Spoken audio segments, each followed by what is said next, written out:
Stand by.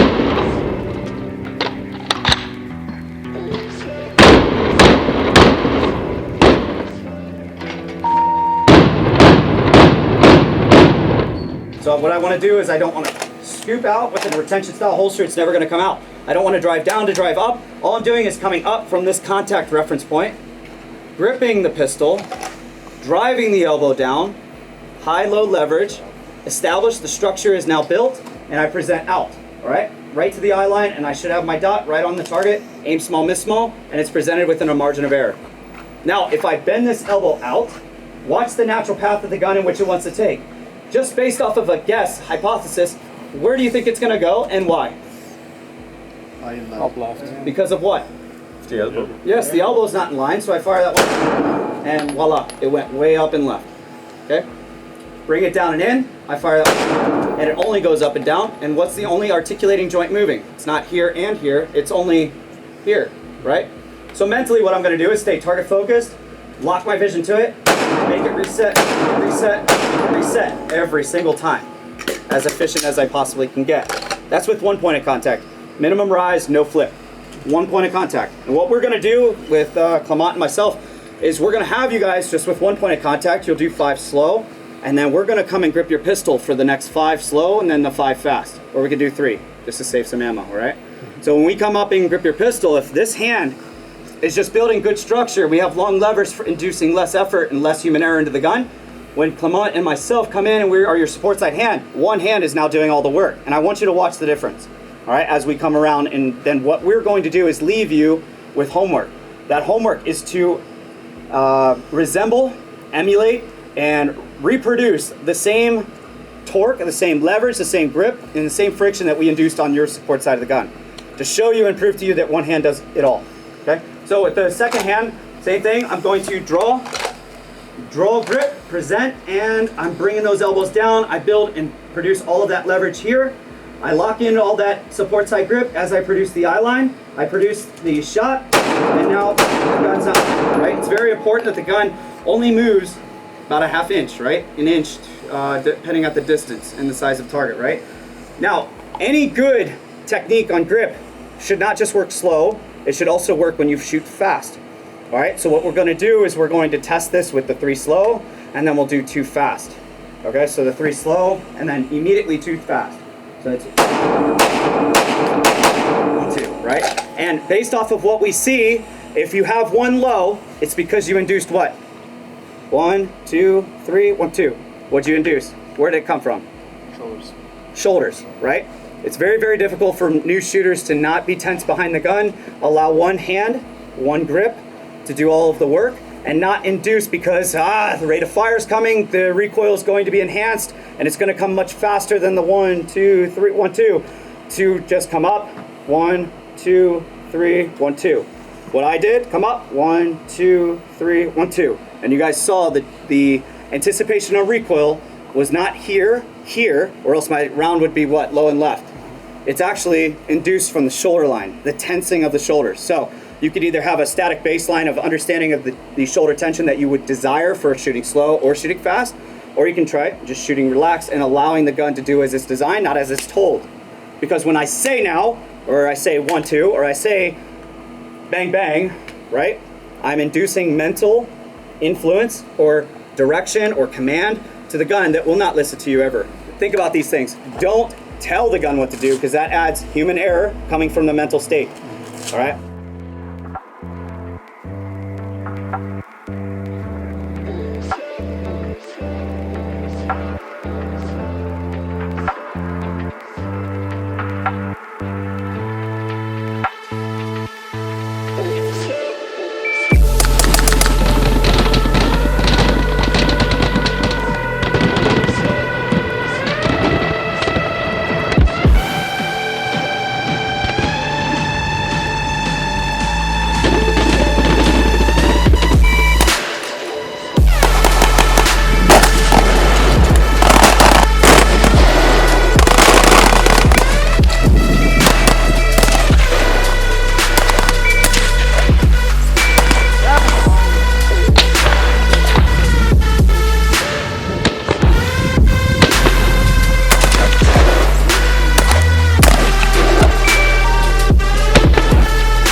moving laterally, we're gonna start in front of your leftmost target. We're gonna be moving to the rightmost. Now, typically, how do most of you guys get trained as far as lateral movement goes? Because I know you guys probably aren't sidestepping while moving. It's not natural. So what are you guys doing? Hips in the direction where you walk. Then, but feet as well. Both. Okay, so we just shift the feet and then we move. A little bit low, center of gravity a little bit down. Okay. Feet towards where you walk. Okay. So if we're dictated by interior structure, where we're moving, if we're dictated by furniture, where we go, say we only have 90 degrees, from this position, what am I doing? Shift the hips. Shift hips and feet. Yep. Shift hips and feet. In grass, carpet, is this doable? I overstep maybe, yeah. There you go. Where you, yeah, so unfortunately in America, law enforcement despises this cross step. Where we find it very, very viable is in competition shooting. If you watch competitive shooters and the way they go from one window of opportunity to the next and they're moving laterally and they have parameters of where they can move, where they can shoot, you will see it all the time. They will load, and while they're entering and exiting a position, they will keep continued flow of movement, right? That continued flow of movement could look like this. As I come up and I start moving upon presentation, I can come up and I can start engaging, 1, 2. As soon as I crossed over, where is my gun pointed? At my next target. I'll turn the laser on so you can all see this. All right, so laser's on first target. And as I move, notice it's not leaving the what? Right? It's not, as soon as, if I open up the hips, what happens? It comes off. So as I come up on this target, if I'm looking to offline to the right, because as I enter a room or I'm standing on, position, vehicle checkpoint, whatever, all of a sudden I identify gun. If instead of stepping, disrupting sight picture sight alignment, or opening up and disrupting sight picture sight alignment, natural point of aim, all I'm gonna do is lean, and as I lean, laser goes the A zone, stays the A zone, pop, pop, pop, pop, pop, pop, right? You see that movement. All I had to do was cross one leg over the other to set the hips and the shoulder line to the next target.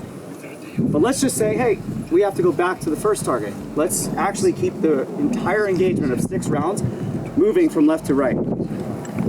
So if I come up on the lean, as I sweep the safety and I lean, 1, 2, 3, 4, slam the hips back, 5, 6. Now we just did what? We entered the room and we cleared a sector of fire, right? So this can directly translate into entering a room, not running the entire length of the wall or 70% of the wall, but establishing a dominant position within inside that room while the team starts obviously infilling the room and taking their sectors of fire. So if we're all in the same boat and we can have good biomechanic efficiency, we shouldn't have to really over-penetrate that room and negotiate around the dead space and the furniture. We could just enter, clear a complete sector of fire, just like I just demonstrated here. And you could run this with barricades, you could put this force on force, sim it up. You could even do just force on paper within a live fire shoot house or airsoft, whatever you guys want to do, where you have targets within a room and you just work this drill, all right? So again, we're gonna start up on this target. And the beautiful thing about just the crossover is the fact that this is gonna work for a right-handed shooter moving left to right and right to left. All right, so as I come up on that lean, 1, 2, 3, 4, slam the hips back, 5, 6. Same thing on the other side. I'm gonna switch my feet on that lean, 1, 2, 3, 4, 5, 6. You guys see how I'm slamming those hips back to drive the gun. The hips are what drives the shoulder line and what's attached to it. My buttstock, okay? Same thing with the pistol. What we're gonna be building up to is doing this with both rifle and pistol. We'll do it rifle left, pistol right. And it's gonna be a very quick action that's going to occur. But on that draw, same thing occurs. I switch my feet, adapt to the terrain and the environment I'm associating with. On the draw, I lean, 1, 2, 3, 4, 5, 6. All right, same thing when I go back. Switch the feet, I'm leaning in this direction because I'm moving in that direction. Lean, 1, 2, 3, 4, 5, 6. All right, and you guys see I'm literally moving just one pace away. So those offlining movements, instead of sidestepping then drawing, I mean, think about it. Patrick, come up on me with your finger, I'm gonna react to your finger. Just come down? No, I'm sorry. Come down here. Oh, here, yeah. I'm gonna react to your finger. Who are you still pointing at? You're still pointing at me, right? So now I'm gonna react to your finger. Right? Now it's a little bit more aggressive, a little bit more violent, and it disrupts what? Up here. what your intent was.